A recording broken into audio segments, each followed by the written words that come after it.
Sir. High, আমি ঋষি। এইমাত্র আপনি বললেন না, ব্যর্থতা হলো সফলতার প্রথম ধাপ। আমি এটা বিশ্বাস করি। বিজয়ী হওয়া ছাড়া আমাদের কোনো লক্ষ্য থাকা উচিত না। আর সাকসেসের বাক্যে কখনো ফুল স্টপ বসে না, ওখানে শুধুমাত্র কমা থাকে। প্রত্যেকের সফলতা অর্জনের নিজস্ব পথ আছে।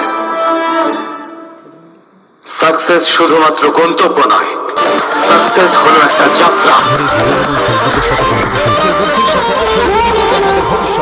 আর এটাই হবে সেই ভবিষ্যৎ।